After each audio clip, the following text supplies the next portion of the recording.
The stories presented in this video are real, but we have changed the characters' names and altered images to protect their identities. The creator of this video is not an investigative officer. These narratives have been sourced from various internet platforms. Our intent is not to accuse or target anyone in particular. Thank you for understanding.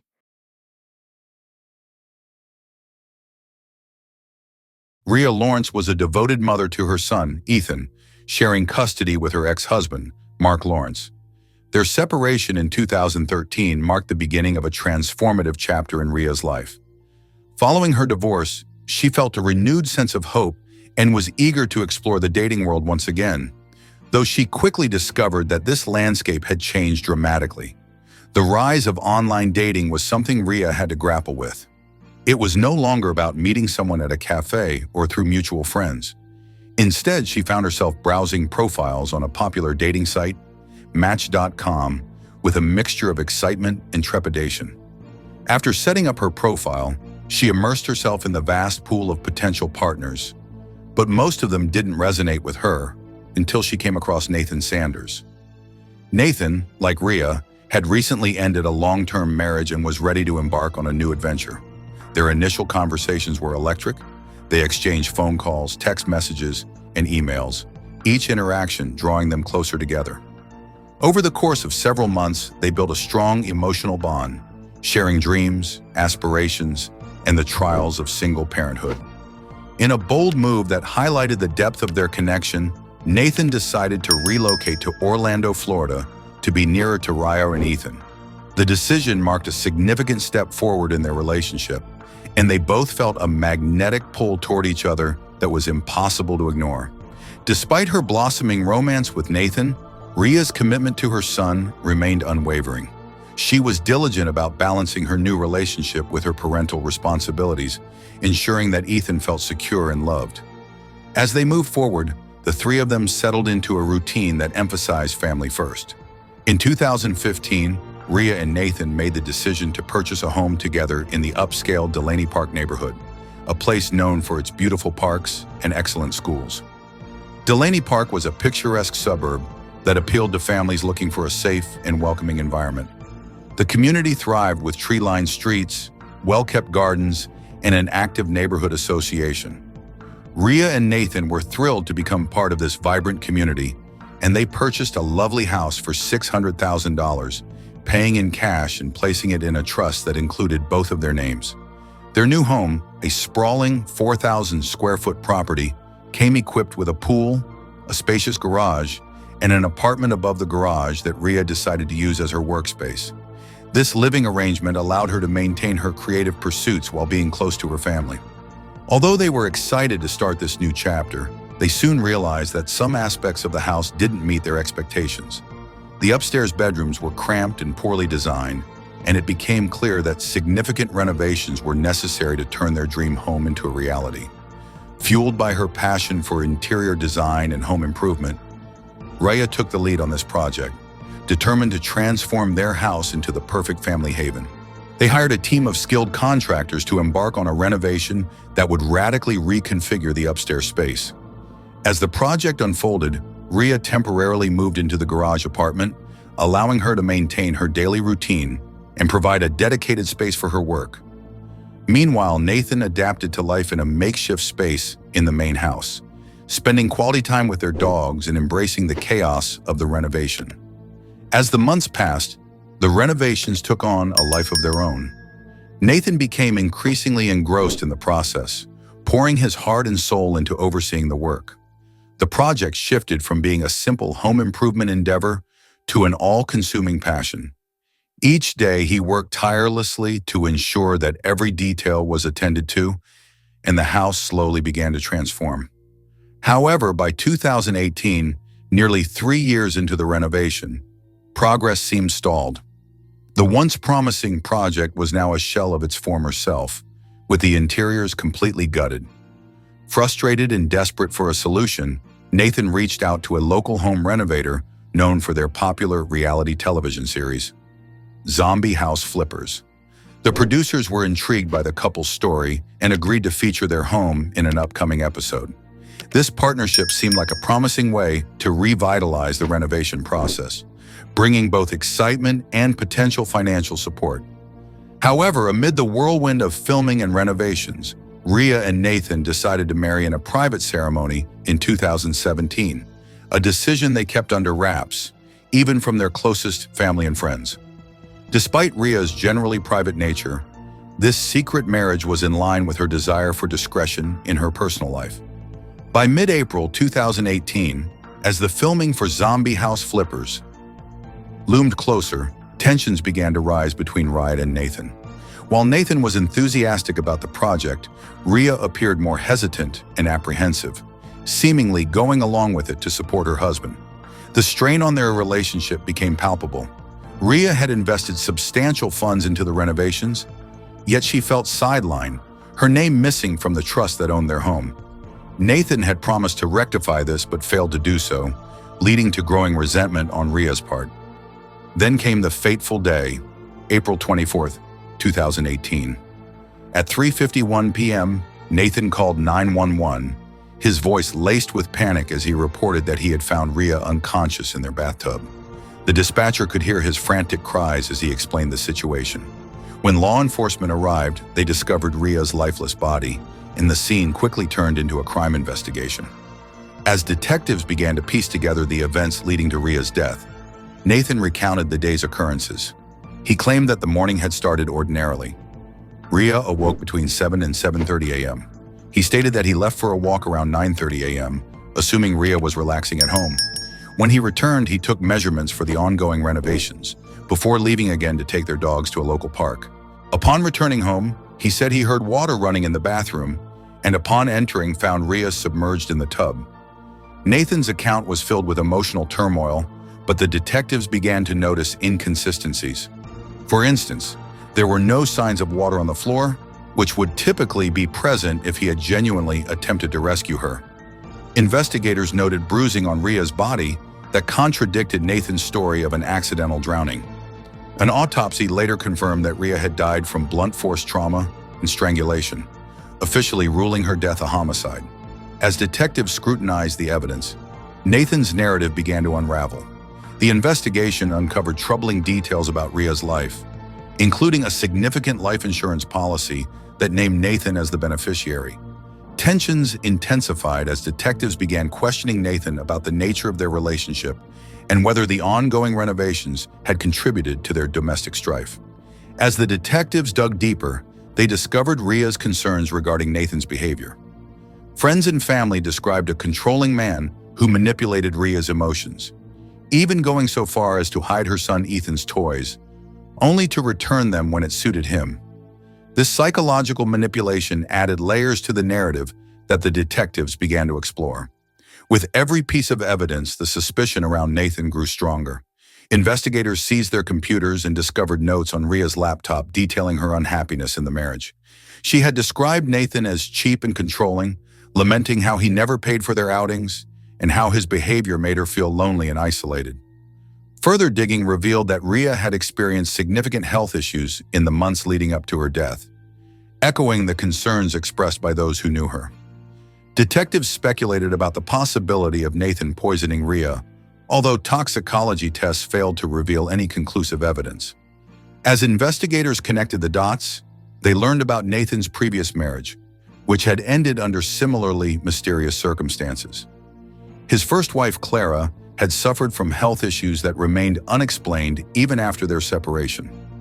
The parallels raised alarm bells, prompting detectives to interview Clara to glean more information about Nathan's past behavior. During their conversation, Clara expressed that her health problems began shortly after they married and that she often felt unwell, leading her to question whether Nathan had any role in her decline. Although Clara vehemently denied any notion of intentional harm, the detectives couldn't shake the feeling that something sinister was at play.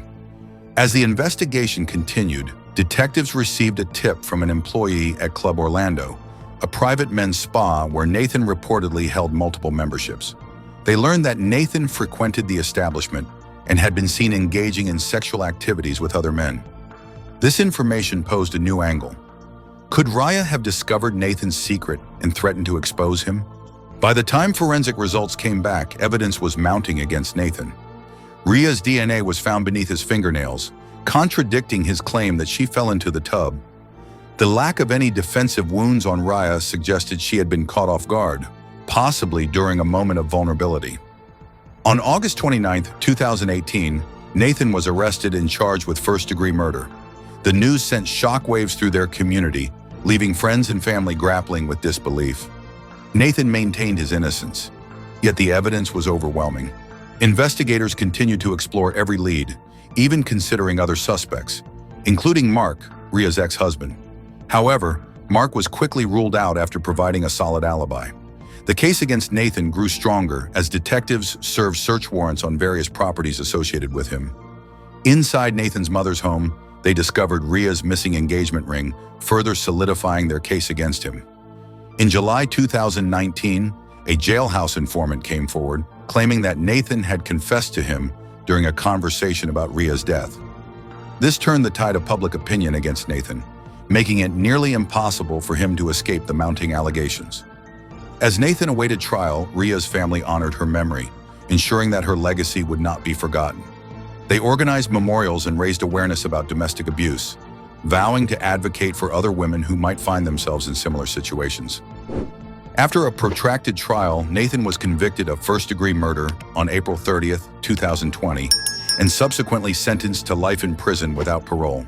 His conviction was a bittersweet victory for Rhea's family, a reminder of the life cut short and the love that could have blossomed anew. Ethan, now growing into a resilient young man, carried his mother's spirit with him. Rhea's story became a powerful testament to the strength of the human spirit, a reminder to seek love and happiness while remaining vigilant about the complexities of relationships. In the years that followed, Ethan often spoke about his mother with pride, cherishing the memories they shared and the lessons she imparted.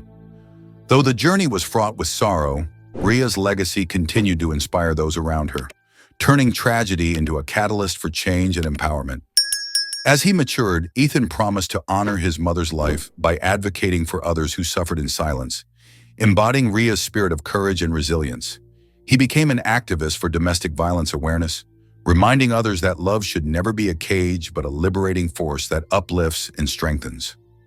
Rhea's story, marked by love, loss, and redemption, ultimately served as a beacon of hope for others facing similar struggles.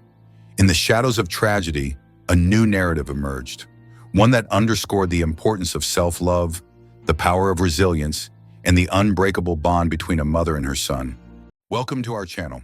Today we unravel a tragic and shocking story where love and betrayal intersect in the most devastating way. This is the heartbreaking case of Jessica Green, whose life was cut short by her husband in a crime that stunned a community. Join us as we delve into every detail of this tragic tale, exploring the life of Jessica, the troubled marriage that led to her death, and the legal battle that followed. This case is a stark reminder of how love can turn into something dark and destructive. Let's start by understanding who Jessica was and how her relationship with Daniel Cooper began. Jessica Green was born on July 17, 1986 in Austin, Texas. From an early age, she demonstrated a deep love for literature and learning. Growing up in a supportive family, she excelled in school and nurtured her passion for writing. Jessica attended the University of Texas, where she pursued a degree in English literature. Her friends and professors remember her as a bright, enthusiastic student who was deeply committed to her studies and her dream of becoming an author. In 2010, Jessica met Daniel Cooper at a mutual friend's wedding. Daniel, born on March 5, 1984, was a successful real estate agent known for his charisma and ambition. Their connection was instant and intense, and it wasn't long before they were inseparable. By 2012, Jessica and Daniel's relationship had become serious. They were engaged, and their wedding took place on June 1, 2013. It was a beautiful event filled with joy and celebration, marking what seemed like the beginning of a happy life together. In the early years of their marriage, Jessica and Daniel appeared to be a picture-perfect couple. They enjoyed socializing with friends and attending events together, often showcasing their happiness on social media. However, by early 2014, friends and family began to notice subtle signs that not all was well. Jessica started to seem more anxious and withdrawn. She was less involved in social activities and appeared increasingly troubled. Rumors about Daniel's fidelity began circulating. Some friends and acquaintances mentioned seeing Daniel with other women, and whispers about his possible infidelity started to spread. On December 23, 2014, Jessica made a devastating discovery. While going through Daniel's phone and email, she found explicit texts and emails from Laura Jenkins, a woman Daniel had been seeing on the side. Laura, born January 10, 1985, was an old college friend who had recently re-entered Daniel's life. The discovery of the affair left Jessica heartbroken. She confronted Daniel on the same day, leading to a heated argument. Jessica was deeply hurt and conflicted, but hoped they could work through their issues. The situation reached a breaking point on the night of December 27, 2014. Jessica and Daniel had another intense argument. This was reportedly the most severe conflict they had ever experienced. Friends and family later recounted how the relationship had deteriorated rapidly. Neighbors reported hearing loud noises coming from the Green residence that night. The sounds were described as aggressive and violent, raising concerns about what was happening inside the house. By the morning of December 28, 2014, Jessica's neighbors grew concerned when they noticed unusual activity at her home. They called the police, leading to the discovery of Jessica's lifeless body. When police arrived, they found a crime scene marked by a violent struggle. There were broken pieces of furniture, a bloodied vase, and personal items scattered around the room. The initial assumption was that the incident might have been a domestic dispute that escalated. The investigation quickly focused on Daniel Cooper. Surveillance footage showed him leaving the house on the night of December 27th and returning late that night. His behavior was suspicious, and inconsistencies in his statements raised red flags. Forensic analysis was crucial in piecing together what happened that night. Jessica's autopsy revealed that she had been bludgeoned with a heavy object and then strangled. The murder weapon, a crystal vase, had Daniel's fingerprints on it. The evidence was compelling. The fingerprints on the vase, combined with the nature of Jessica's injuries, pointed directly to Daniel's involvement. Despite his claims of innocence, the forensic evidence painted a clear picture of his guilt. On January 4, 2015, Daniel Cooper was arrested and charged with the murder of his wife. The arrest came after a thorough investigation that linked him to the crime. His arrest was a significant development in the case, and the media coverage was intense. Laura Jenkins, the woman Daniel had an affair with, was also questioned, but was cleared of any direct involvement. The focus remained on Daniel and his motive, stemming from the affair in the deteriorating relationship. Daniel Cooper's trial began on June 15, 2015. The prosecution presented a strong case, arguing that Daniel had premeditated the murder following Jessica's discovery of the affair. They emphasized the violent nature of the crime and the clear motive. Daniel's defense argued that Jessica's death was an accidental result of a domestic dispute. They attempted to discredit the forensic evidence and suggest alternative explanations for the evidence found at the scene. The trial was highly publicized, with media coverage focusing on the dramatic details and emotional testimonies. The courtroom was packed with spectators, and the case attracted significant attention from the public and press. On July 30, 2015, the jury returned a verdict of guilty for second-degree murder. The verdict was a significant moment for Jessica's family and friends, who had endured months of emotional turmoil. The jury's decision was based on the overwhelming evidence presented during the trial. Daniel Cooper was sentenced to 30 years in prison without the possibility of parole. The sentence was seen as a measure of justice for Jessica, but could not undo the pain and loss experienced by her loved ones. Jessica's death had a profound impact on her family and the community. Her parents established a scholarship fund in her memory, aimed at supporting aspiring writers and continuing her legacy in literature. The case also highlighted important issues related to domestic violence and the signs of an unhealthy relationship. Jessica's story has served as a powerful reminder of the potential consequences of betrayal and violence. As we reflect on the tragic story of Jessica Green, it's important to address the broader implications for those in toxic or abusive relationships. Recognizing the signs of abuse and seeking help is crucial in preventing such tragedies. Thank you for joining us as we explore this poignant and tragic case. If you found this video informative and moving, please like, comment, and subscribe for more true crime stories. Your support helps us continue to bring these important stories to light. Until next time, stay safe and be vigilant.